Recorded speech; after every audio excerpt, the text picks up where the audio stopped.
चोर बड़े भारे स्वामी ज्ञान खड़ग लेकर में ज्ञान खड़ग गुरु सब संहारे। ओम जय संत जगत में निज निज स्वामी निज निज गुण गावे। सबका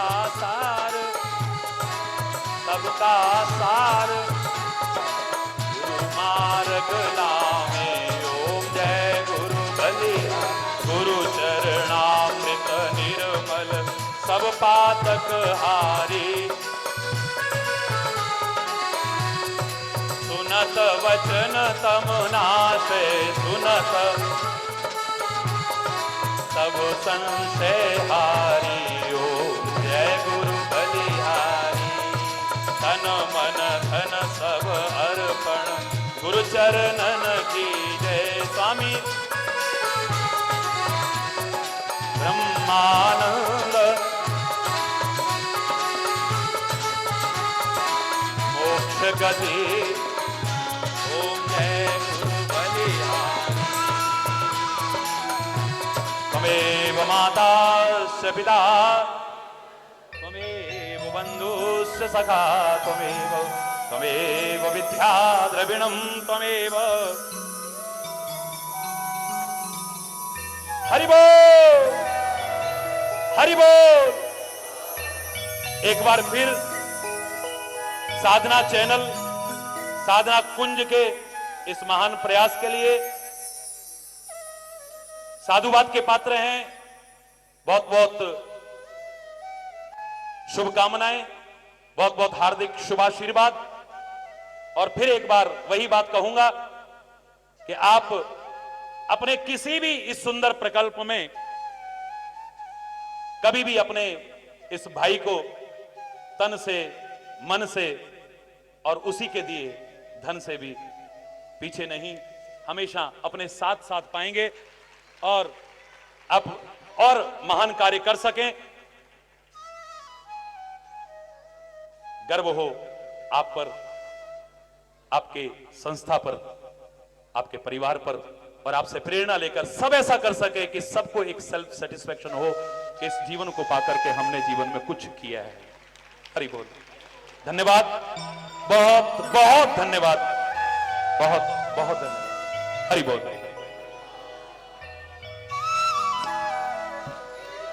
हम सभी गुरुदेव के श्री चरणों में इन शब्दों के साथ कृतज्ञता ज्ञापित करते, लेकिन इस बीच स्मृति चिन्ह भेंट किया जा रहा है मैनेजिंग डायरेक्टर साधना टेलीविजन चैनल श्री राकेश गुप्ता जी, और अनुरोध करता हूं श्री जयप्रकाश जी अग्रवाल से जो मेंबर ऑफ पार्लियामेंट है, साथ में बहन आरती मेहरा जी से कि स्मृति चिन्ह दें। और ये स्मृति चिन्ह जो है ये दर्शा रहा है कि शिथिल न